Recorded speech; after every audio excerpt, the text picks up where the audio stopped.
गति को पुनर्जीवित करने की क्रिया को सीपीआर।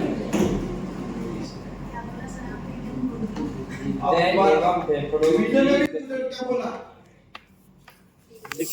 हृदय एवं फेफड़ों की, क्योंकि मुझे रिवीजन करना, सारा कवर करना है, इसलिए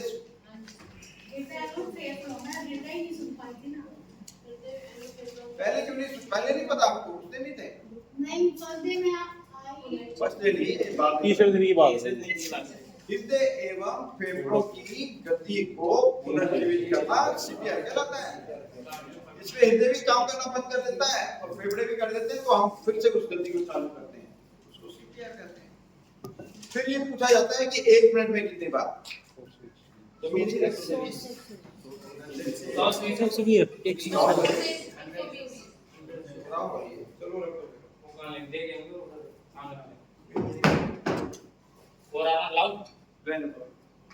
एक मिनट में 100 कैसे देंगे?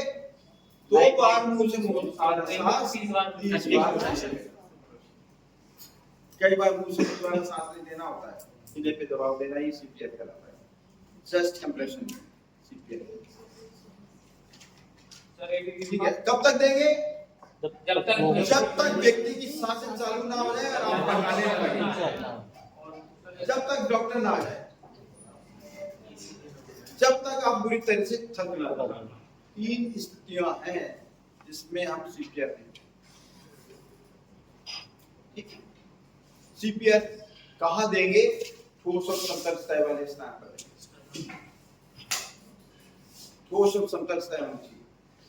उस व्यक्ति पर कहां देंगे? स्टर्नम से 3 उंगली ऊपर। स्टर्नम है ना, इससे 3 उंगली ऊपर, ये देखिए 3 उंगली ऊपर आ रहा है, ये स्टर्नम है, इसे 3 उंगली ऊपर। ये निप्पल लाइन और ये स्टर्नम की लाइन जहां क्रॉस हो रही है, मोटे तौर पर बता दो, ये हड्डी मोटी ये उठी हुई है ना, ये इससे बस थोड़ा सा ऊपर है, मिडल ऑफ द चेस्ट। ठीक है, ऐसे देंगे, हाथों की उंगलियों को ऐसे फंसाया, इसको खींचा, बायां हाथ नीचे होना चाहिए और मिडल ऑफ द चेस्ट रख दिया, 90 डिग्री कोण, और रखकर एक ही गति में एक ही स्पीड में देंगे 30 बार। अगर मुंह से मुंह द्वारा सांस ले रहे हैं तो हम अपने आप को प्रोटेक्ट करने के लिए इसके ऊपर कोई कपड़ा वपड़ा डाल देंगे, ताकि हमारी सांसें फिल्टर होकर जाएं और उसके बैक्टीरिया हमारे मुंह में ना आए, हमारे बैक्टीरिया उसके मुंह में। नाक दबा कर देंगे। नाक क्यों दबाएंगे? क्योंकि जो मुंह से सांस छोड़ेंगे वो नाक से ना निकले। लेकिन अगर मुंह से नहीं दे रहे, केवल चेस्ट का कंप्रेशन दे रहे हैं, तो उसके द्वारा भी हम ठीक है। ठीक है, दो व्यक्ति भी देते हैं, एक थक गया तो दूसरा सो करते, इसमें ब्रेक नहीं देंगे। कैसे देते हैं? जांच कैसे करते हैं? TRS ABCD के द्वारा। ये महत्वपूर्ण है, पॉइंट इंपॉर्टेंट है, पूछा जा सकता है। T से डेंजर।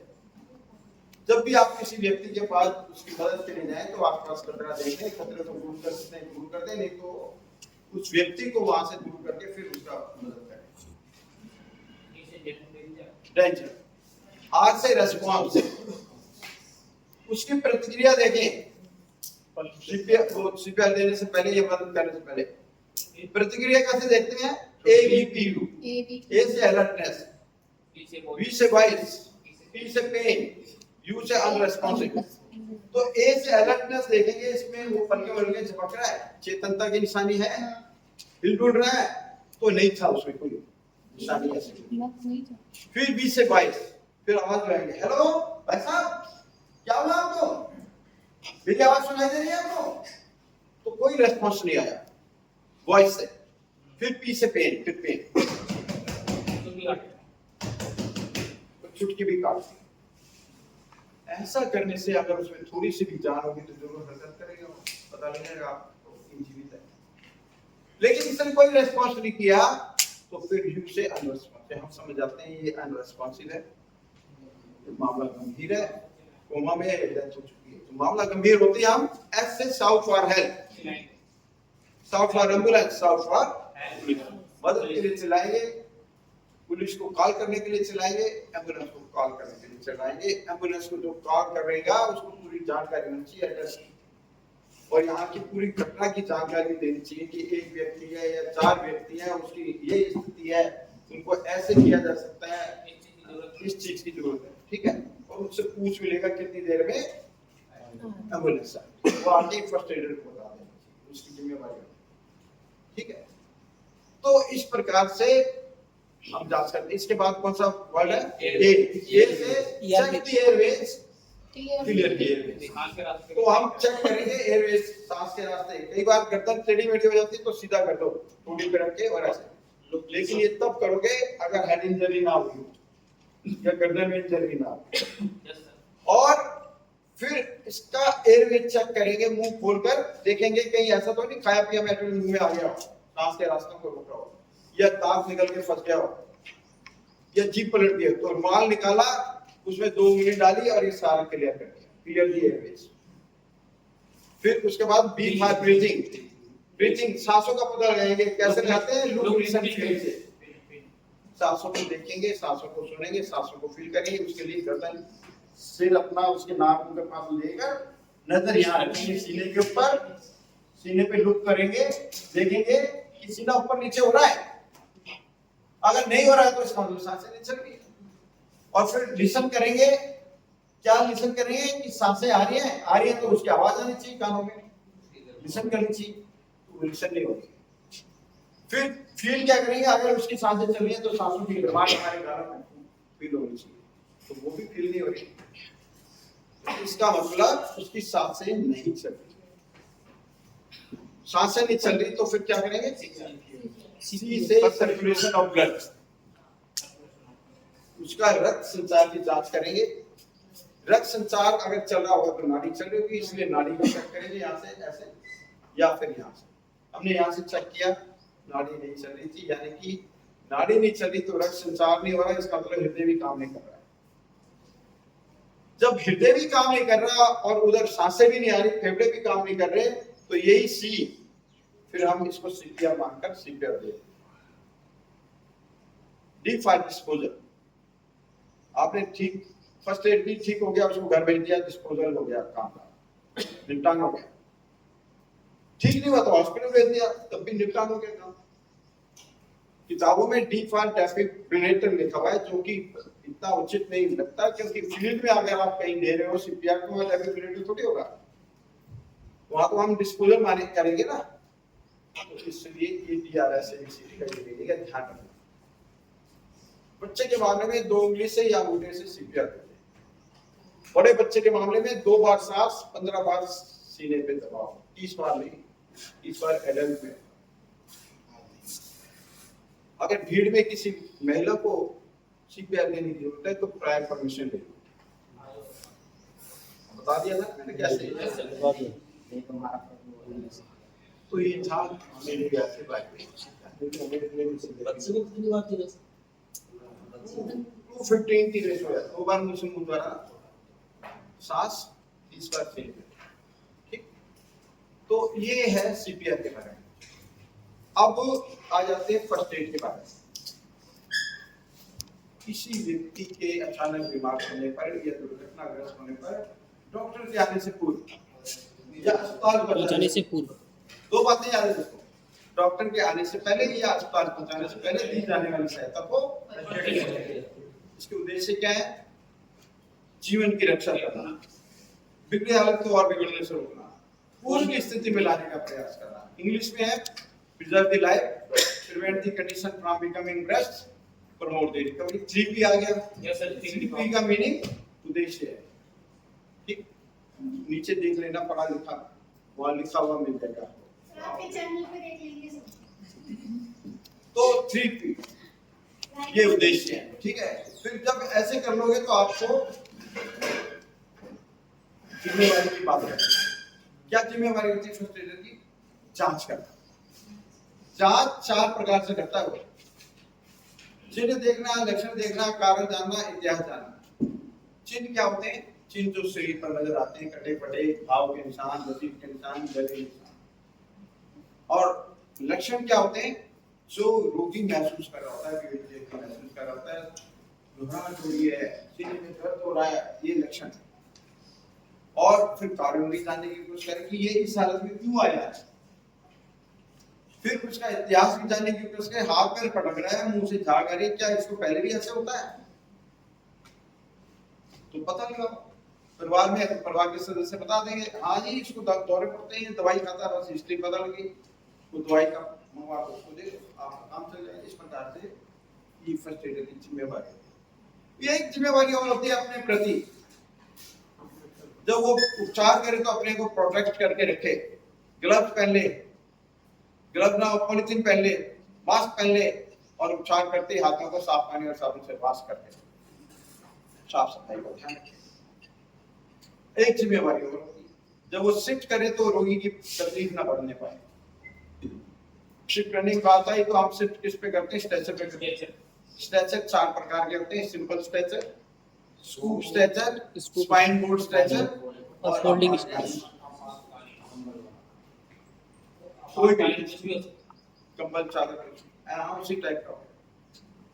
तो स्ट्रेचर्स के कितने पार्ट्स होते हैं? 7 पार्ट्स अगर आ रहा है तो सिंपल स्ट्रेचर की बात होगी।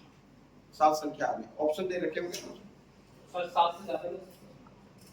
हाँ 7 9 12 ऐसे दे रखा है, कुछ भी दे सकते हैं। स्ट्रेचर से हम सिर्फ करते हैं आमतौर पे एम्बुलेंस में। एम्बुलेंस 3 प्रकार की होती है, PTA, BLS. Basic PTA patient transport ambulance, basic life support ambulance और advance life support ambulance. Advance life support mini hospital होता है, आपके सारे डॉक्टर होता है, डॉक्टर की टीम होती है और जीवन रक्षक सारे उपयोगी यंत्र होते हैं। ठीक है, सारा सामान वेंटिलेटर भी होता है, हाँ तो सब होता है। एम्बुलेंस में आप शिफ्ट करेंगे कैजुअलिटी को सिर की ओर। ठीक है, ये हो गया ये बात इसकी जान। अब पोस्टमार्टम रूल के बारे में भी आपको पूछा जा सकता है, अगर कोई पुराना लेक्चरर आ गया पूछ लेगा, एग्जामिनर आ गया कि पोस्टमार्टम रूल क्या है। ये मार्च 2016 में ये कानून बना था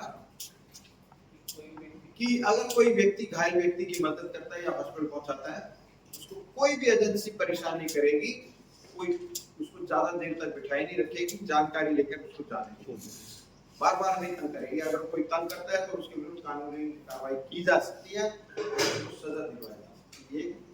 ये है पोस्टमार्टम रूल। ठीक है, अब इसके बाद बात करेंगे शरीर के अंग।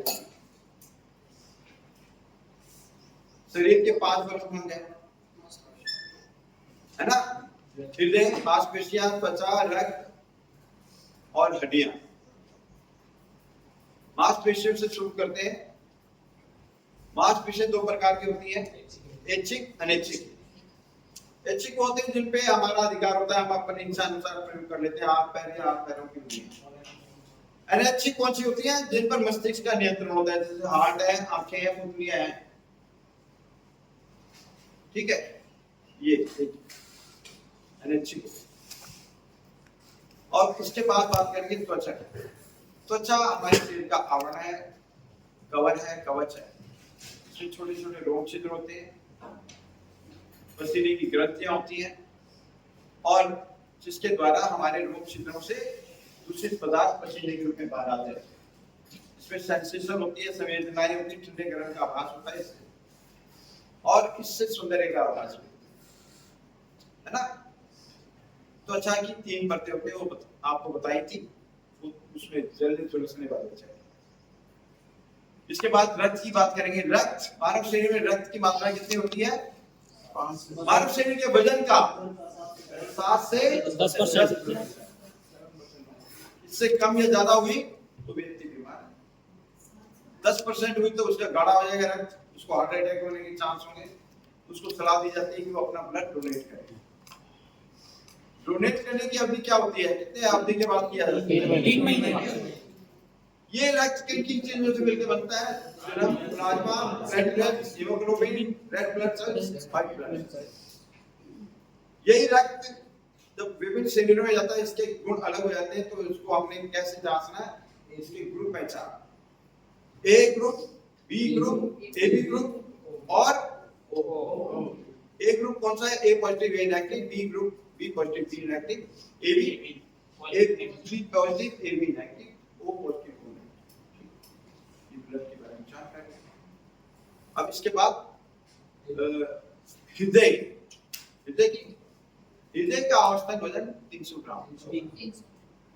4 चैम्बर होते हैं इसके, 4 रिसेप्टर। और इसका मुख्य कार्य क्या है? रक्त को साफ करके रक्त वाहिनियों के माध्यम से शरीर में रक्त का संचार। तो रक्त वाहिनियां कितनी है? 3 है, धमनी, शिराएं, कोशिकाएं, आर्टरीज, वेन्स एंड कैपिलरीज। ठीक है, आर्टरीज और वेन्स का सीधा लिंक होता है हार्ट से। कैपिलरीज का साइज बाल के बराबर होता है, त्वचा के साथ जाल बिछा होता है। ठीक है, जब हृदय को शुद्ध रक्त का संचार करना होता है, जिसका लाल चमकदार रंग होता है, तो वो धमनी के द्वारा उसका संचार। तो ये रक्त घूमते घूमते इसमें कुछ दूषित पदार्थ मिल जाते हैं, तो रक्त का रंग बदल जाता है, गाढ़ा लाल हो जाता है, दूषित हो जाता है। उसको शिराएं लेकर फिर से हृदय में पहुंचा देती हैं साफ करने। तो आपसे पूछा जा सकता है, धमनी में बहने वाले रक्त का रंग क्या है? चमकदार। और शिराओं में बहने वाला रक्त गाढ़ा। ठीक है, तो ये रक्त के बारे में जानकारी। और इसके बाद आप क्या बचा? हड्डियां। हड्डियां किससे होती हैं? कितने प्रकार की होती हैं? छोटी लंबी चौड़ी। इसका क्या महत्व है? शरीर को ढांचा तैयार करती है, आकृति प्रदान करती है। और क्या?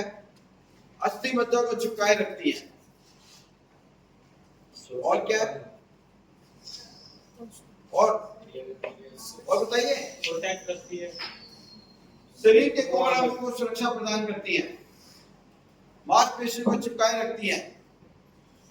और बताइए। गति प्रदान करती है, शरीर को शक्ति प्रदान करती है। और बताओ। जोड़ों का निर्माण करें। जोड़ कितने प्रकार के होते हैं? 2 प्रकार के। अचल और सचल। ये पूछ लिया जाता है। सचल जोड़ 3 प्रकार के होते हैं। अचल जोड़ खोपड़ी है, मूवमेंट नहीं होती इसमें। सचल जोड़ 3 प्रकार के होते हैं, जिनमें अलग अलग तरीके से मूवमेंट होती है। नंबर 1 कब्जेदार जोड़।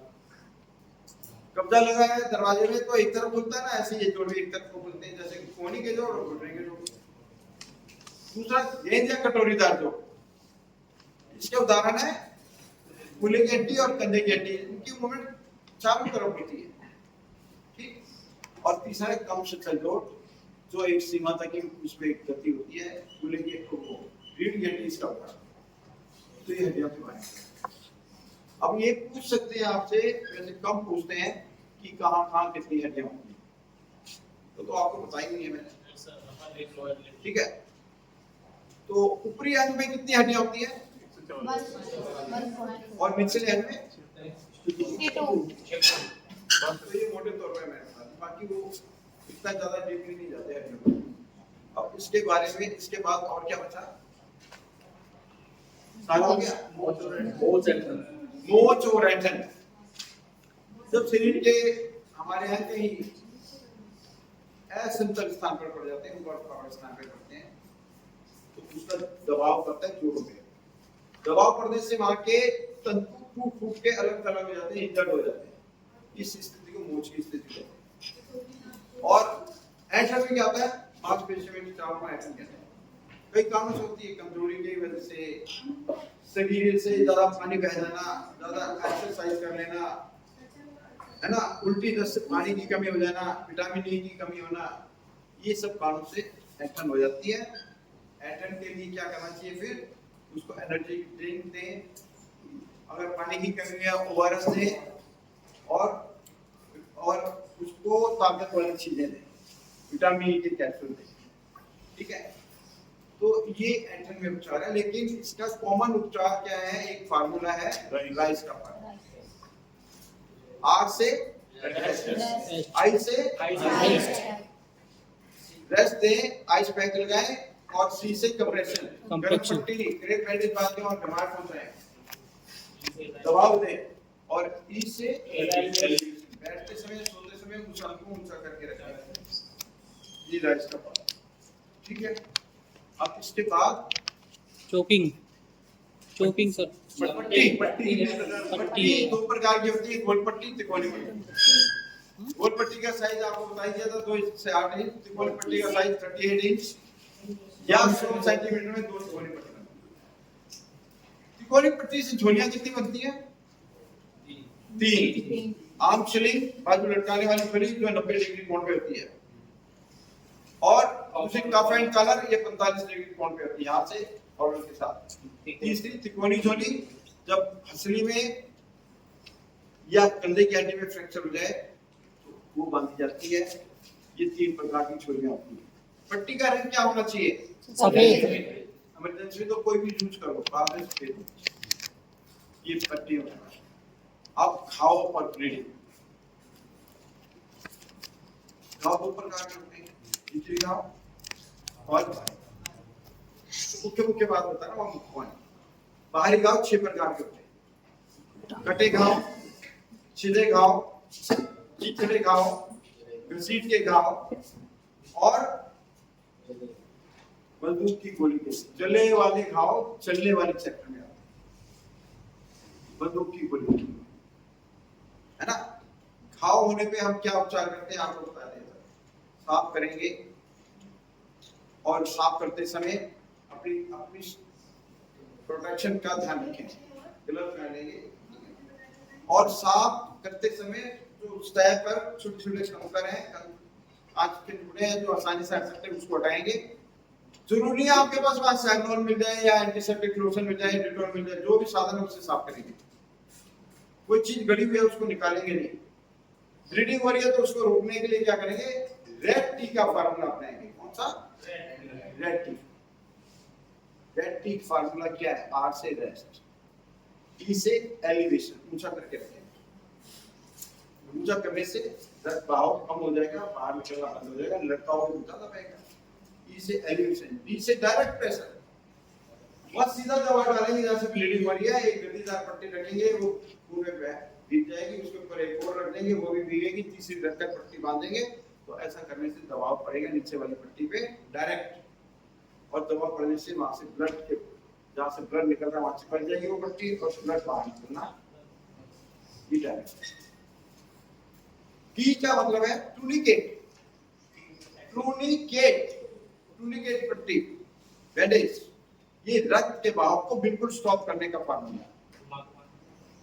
ये जहां से रक्त बह रहा है वहां से 5 सेंटीमीटर ऊपर बांध देते हैं और पट्टी में कोई लकड़ी या पेन का टुकड़ा फंसा के घुमाते हैं, और जब बांधते हैं तो उसके माथे पर टी का निशान डालकर समय डाल देते हैं। ज्यादा देर तक नहीं बांधी रखी जानी चाहिए, ज्यादा से ज्यादा 2 आवर्स। और अगर एक बार बांध दिए तो फिर इसको डॉक्टर भी पढ़ना चाहिए, बीच में खोल कर देखने का प्रयास ना करना, नहीं तो ब्लीडिंग ज्यादा कंट्रोल नहीं करना। ठीक है, ये रेड टी का। अब घाव के बाद ब्लीडिंग। ब्लीडिंग कई प्रकार की होती है, जैसे भीतरी और बाहरी। भीतरी ब्लीडिंग खतरनाक होती है, जैसे नाक से आगे को भीतरी ब्लीडिंग है। नाक से खून बहने में क्या करेंगे? नाक की कोमल अंग को दबाकर आगे की तरफ मुंह झुकाकर बैठने के लिए कह देंगे, मुंह से सांस लेने के लिए कहेंगे, या गद्दीदार कपड़ा भी लगा देंगे। अगर खून टपक रहा है तो वो चुप करे और 15 मिनट तक जाएंगे। 15 मिनट तक नहीं रुकता तो एक बार फिर से 15 मिनट करेंगे। ये क्रिया दोहराएंगे। आधे घंटे के बाद ज्यादा कुछ नहीं तो हाथ से सर पे पानी भी डालते हैं, नहीं जरूरी नहीं, बताया तो था इस प्रकार की जरूरी नहीं। ठीक है, नहीं डाल पाए। इसके बाद कान से खून बह रहा हो तो उसी करवट लिटाकर और गद्दीदार कपड़ा लगा देंगे, 10 मिनट में इंतजार करेंगे, नहीं तो फिर भेज देंगे। खून को बहने दे सर। हाँ, खून को रोकना नहीं है, अंदर जाने दो, फिर लौट बन जाएगा। अभी तक बताया नहीं, नाक से रोकना नहीं है खून को, नाक के दबाव कर वो ऊपर नहीं रोकना, निकलने देना है। हाँ, वो खून में जा रहा है। तो उसको रोकने से ऐसे पकड़ के वो भी रोक सकते हो, या फिर गॉज लगा दो और 10 मिनट के अंदर अंदर उसको ले जाओ। अगर ऐसी इंजरी इस टाइप की है, वो वैसे अगर ब्लीडिंग हो रही है तो उसमें 15 मिनट इंतजार करना। ठीक है, अब बात करेंगे, ये तो घाव हो गया, ब्लीडिंग हो गई। ठीक है, ब्लीडिंग में उपचार बता दिया, रेड टी का फार्मूला अपनाएंगे, साफ सफाई का ध्यान रखेंगे। अब इसके बाद बात करेंगे फ्रैक्चर। हड्डी के टूटने मुड़ने और दरार आने को फ्रैक्चर कहते हैं। दरार वाले फ्रैक्चर को हेयरमैन फ्रैक्चर कहते हैं। बच्चों की हड्डी में होने वाले फ्रैक्चर को ग्रीन स्ट्रिप फ्रैक्चर कहते हैं। इसके कारण क्या है? कारण है 3 प्रकार, सीधी चोट वाला, अप्रत्यक्ष चोट वाला और पेशीय बल वाला। डायरेक्ट फोर्स वाला, डायरेक्ट और डायरेक्ट फोर्स वाला होगा और फिर मैस्कुलर फोर्स। तो डायरेक्ट चोट वाला फ्रैक्चर क्या होता है? जहां चोट लगती है वहीं फ्रैक्चर हो जाए, तो डायरेक्ट चोट वाला फ्रैक्चर। और इनडायरेक्ट फोर्स वाला या अप्रत्यक्ष चोट वाला फ्रैक्चर कौन सा होता है? चोट तो कहीं लगती है, फ्रैक्चर कहीं और। जैसे छत से गिरा व्यक्ति, पैर में चोट आई, पैर में होना चाहिए था फ्रैक्चर, लेकिन उसका अप्रत्यक्ष रूप पे प्रभाव का पड़ा, दबाव का पड़ा कूल्हे की हड्डी पे और कूल्हे की हड्डी टूट गई। तो ये अप्रत्यक्ष चोट वाला है। और ये जो पेशीय बल, मस्कुलर फोर्स जिसे कहते हैं, ये ज्यादातर बड़े बुजुर्गों में या लंबी अवधि से चल रहे बीमार व्यक्तियों में हो जाता है। जरा सा भी मांसपेशियों पे दबाव पड़ा फ्रैक्चर हो जाता है। तो ये 3 कारण। फ्रैक्चर होने पे क्या लक्षण होते हैं? सूजन होना, दर्द होना और छूने पे दर्द का बढ़ना, सदमा होना, अंग का असामान्य हो जाना, टेढ़ा मेढ़ा हो जाता है, किरकिराहट होना, सदमा होना, बेहोशी होना, ये फ्रैक्चर के लक्षण। अब बात करेंगे फ्रैक्चर कितने प्रकार के होते हैं? 3। ये इंपॉर्टेंट है। Simple, compound, complicated. सिंपल साधारण फ्रैक्चर, इसमें हड्डी टूट के अंदर बंद रहती है, इसलिए बंद फ्रैक्चर भी कहते हैं, बंद टूट भी कहते हैं, क्लोज फ्रैक्चर भी कहते हैं। दूसरा कंपाउंड फ्रैक्चर में हड्डी टूट के खुले में आ जाती है, ओपन में आ जाती है, इसलिए ओपन फ्रैक्चर, खुली टूट। और इसको यौगिक फ्रैक्चर भी कहते हैं, इसमें हड्डी टूट के बाहर आ जाती है, दिखाई देती है। तीसरी है उलझी टूट, कॉम्प्लिकेटेड। इसमें हड्डी टूट के दूसरी हड्डी में फंस जाती है और कोमल अंगों को नुकसान पहुंचाती है, ये अंदर पसलियों की टूट है। तो ये 3 प्रकार के फ्रैक्चर होते हैं। सर ठीक है, क्वेश्चन है, पहले नहीं बात है, पहले लेट मी कंप्लीट। फ्रैक्चर से संबंधित है क्या? निम्नलिखित चीजें फ्रैक्चर के बाद हड्डी को देर से ठीक होने देती है। वो एज है, एज फैक्टर, विदा एज है।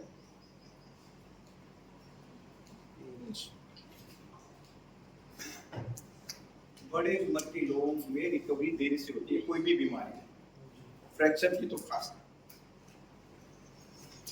तो अब हम बात करेंगे, फ्रैक्चर हो गया, वो तो अलग है। इंग्लिश में क्या बोलेंगे? Complicated fracture. फ्रैक्चर हो गया, ब्लीडिंग हो गई है ना, चलना और झुलसना। आपको पता ही चलने झुलसने में अंतर है। 3 प्रकार की परतें होती हैं, है ना, और तीनों परतों में वसा की परत होती है, जिसका तत्व जो होता है ये गर्म स्वभाव का होता है, वसा का, फैट का, चिकनाई का, जिसको चर्बी की परत कहते हैं। जब बाहर की गर्मी का प्रभाव पहली परत पे पड़ता है तो उसमें पहले से गर्मी मौजूद है, दोनों गर्मी मिलकर त्वचा पे लाली का प्रभाव छोड़ देती है। पहला लक्षण है। फर्स्ट स्टेज में क्या लक्षण है? लाली। जब बाहर की जलने की गर्मी का प्रभाव दूसरी परत पे पहुंच जाता है, पहली परत को लाते हुए तो छाले पड़ जाते हैं। तीसरे में घाव हो जाते हैं, है ना। तो उसमें क्वेश्चन आता है क्या छाले होना अच्छा है? ये 3 लक्षण तो ये हो गए, लाली, छाले और घाव। और क्या लक्षण होते हैं? सूजन, सूजन हो जाती है, जलन, पीड़ा, और क्या होते हैं? संक्रमण, सदमा, बेहोशी और मृत्यु। यही तो होते हैं इसके लक्षण, है ना? तो ये लक्षण होते हैं। तो इसमें अगर कोई व्यक्ति जल रहा है, अंदर फंसा हुआ है, उसे निकालने के लिए आप कैसे जाएंगे? खड़े होकर जाएंगे या रेंग के जाएंगे? शॉर्ट में बता, तो पोलिंग केबल रेंगती हुई। ठीक। अब इस पे 9 का नियम कहाँ लागू होता है? चलने और झुलसने पर चलने की परसेंटेज ज्ञात करने के लिए। ठीक, ये है 9 का। अब और क्या बच रहा है? चोकिंग, वो तो उसमें आएगा। पॉइजन लिखते हैं, पॉइजन में मेन जो पूछा जाता है कि सांप के काटने पे कैसे प्राथमिक उपचार देंगे? कटे हुए स्थान पर साफ पानी और साबुन से वॉश करेंगे, उससे 5 सेंटीमीटर एक घुमावदार पट्टी बांधेंगे, उस व्यक्ति को सोने नहीं देंगे, चलाए फिराएंगे नहीं, बातों में लगाए रखेंगे, सदमे का उपचार करते हुए जल्द से जल्द हॉस्पिटल पहुंचा देंगे। और कौन सा इंजेक्शन लगवाना है? वेनम। गड़बड़ कर रहे हो? Anti venom. कौन सा इंजेक्शन? Anti venom. और कुत्ते के काटने पे कौन सा लगाएंगे? Anti rabies. घाव को साफ पानी से धोएंगे, ढककर साफ कपड़े से। Anti rabies. कितने इंजेक्शन लगेंगे? 5। मुख्य पॉइजन में ये क्वेश्चन आमतौर पर किसी न किसी से पूछे जाते हैं।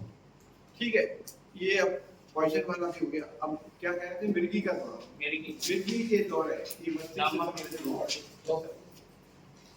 दो प्रकार की होती है, छोटी मिर्गी, बड़ी मिर्गी। छोटी मिर्गी में व्यक्ति टकटकी लगाकर देखने लगता है, उसकी आंखों की बुंदियां एक टिक जाती है, स्थिर हो जाती हैं, कपकपी होती है और थोड़ी देर में नॉर्मल भी हो जाता है। ये छोटी मिर्गी। बड़ी मिर्गी में अगर दौरा पड़ता है तो व्यक्ति खड़ा है तो धड़ाम से गिरता है, तो उसे चोट लग जाती है, जबड़े बिछ जाते हैं, मुंह से झाग आती है, अंग टेढ़े मेढ़े हो जाते हैं, अकड़ जाते हैं, बेहोश हो जाते हैं।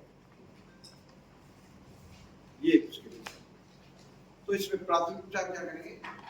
गिरा है तो चोट लगी होगी, सबसे पहले फर्स्ट एड। फिर वहां से खतरे की चीजों को हटा दो। हो सकता है जहाँ गिरा वहां कांच के टुकड़े पड़े हो, पत्थर पड़े हो, कंकड़ पड़े हो, सरिये वरिये पड़े हो, नुकीली चीजें पड़ी हो, क्योंकि वो हाथ पैर पटक रहा है, उसको और नुकसान हो सकता है। खतरे की चीजों को हटा दो। और क्या करेंगे? उसको मिर्गी के दौरे के दौरान ना तो मुंह से कोई पानी वानी दे, ना जबरदस्ती जबरी पड़ने का प्रयास करें। अगर आपको एहसास हो जाता है इसको दौरा पड़ने वाला है, तो उसके मुंह में आप कोई ना कोई चीज पकड़ा दो, कपड़े की गद्दी रख दो, ताकि जीभ जब वो जबड़े जब बिछे तो जीभ ना कर पाए। टेढ़े हुए अंगों को सीधा करने का प्रयास करना। ठीक। और वहां भीड़ ना लगे तो करवट के बल लिटाने की बात इसलिए कही जाती है क्योंकि मुंह से झाग आ रही है, कहीं वो सांस के रास्तों में जाकर ब्लॉकेज ना करे। और उसको ये 15 मिनट में ठीक हो जाता है, नहीं होता है तो फिर हॉस्पिटल। ये मिर्गी का दौरा। अगर किसी ने दारू पी रखी है तो उसको दौरा पड़ा तो उसको विदाउट एनी डिले सीधा डॉक्टर के पास सबमिट भेज देना, ट्रांसफर कर देना। तो खतरनाक स्थिति हो जाती है। ऐसे व्यक्ति को आग पानी और ड्राइविंग से छुड़ा। कई बार मिर्गी के दौरे से छोटे बच्चों में बुखार, ये क्वेश्चन आया। मिर्गी का दौरा भी हो गया, अब बताइए और क्या करना चाहिए? अब मैं वो बात करूंगा डूबने पे, सांस लेने में दिक्कत वाली बात। डूबने पे क्या उपचार करेंगे? Shout for help, shout for ambulance, shout for police. निकालने के बाद उसको check the airways, clear the airways. पानी जबरदस्ती दबा कर निकालना नहीं है, ठीक है? उसको एम्बुलेंस से आती जल्द से जल्द हॉस्पिटल में। और फिर इसके बाद फांसी से लटका हो तो उसमें भी यही करना है, shout for help, shout for ambulance, shout for police. जब तक एम्बुलेंस वो आती है तो और जो व्यक्ति हेल्प के लिए आगे उनके हेल्प लेकर आपने उतार दिया और उसको सीपीआर देना शुरू कर दो। बिजली करंट लेने में भी यही करना है कि करंट से उतार लिया आपने किसी तरीके से, उसकी मालिश नहीं करनी है, उसके मुंह में कोई खाने पीने की वस्तु नहीं डालनी, एम्बुलेंस के द्वारा उसको जल्द से जल्द हॉस्पिटल भेजना। अगर सांसों में प्रॉब्लम आ रही है तो सीपीआर दे देना। ठीक है, और क्या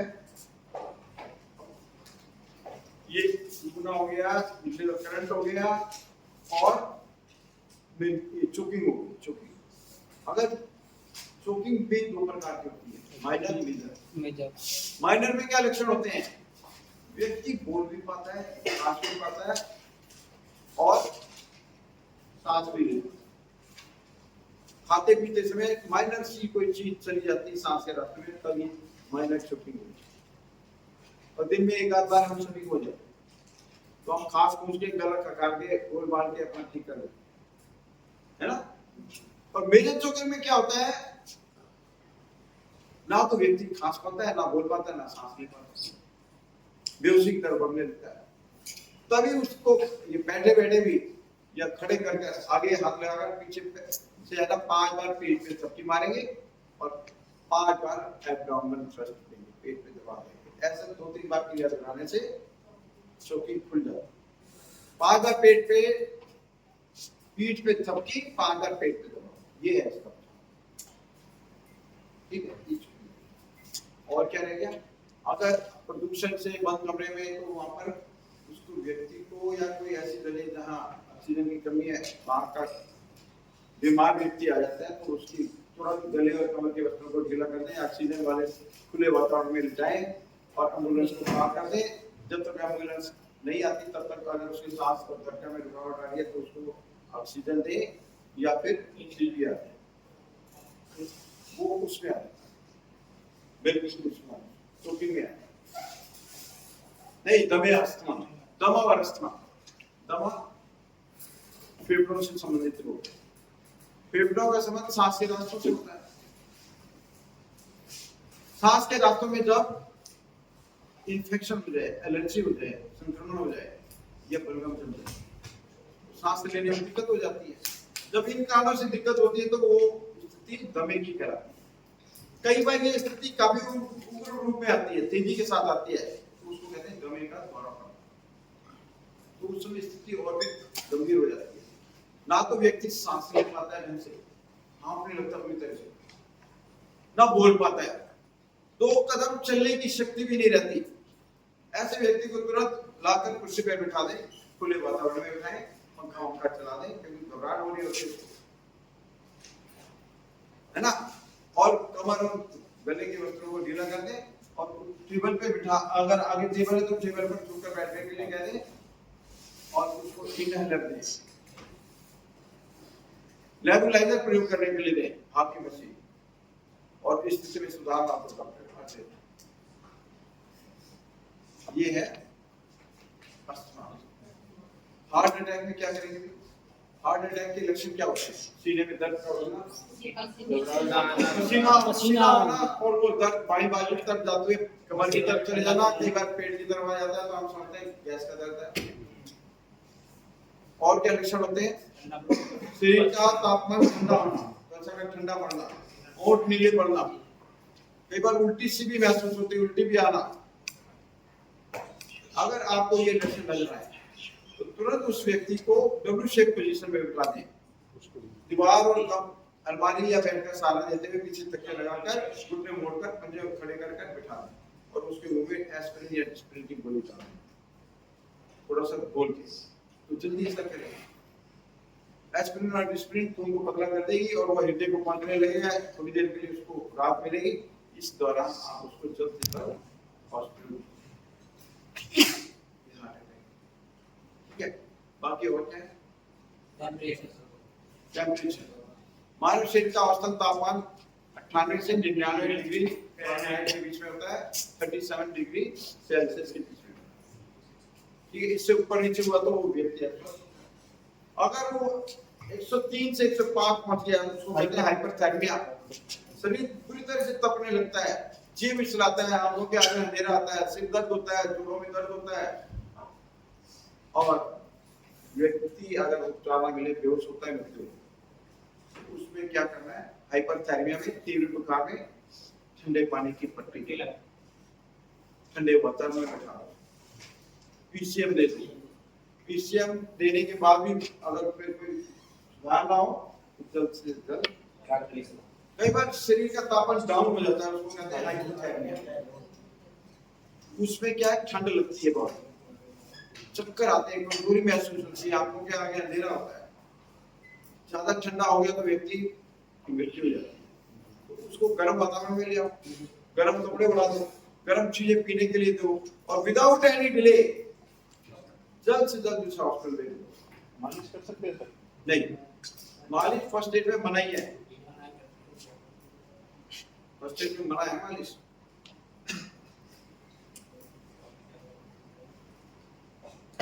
अब बात करेंगे शुगर के बढ़ जाने की।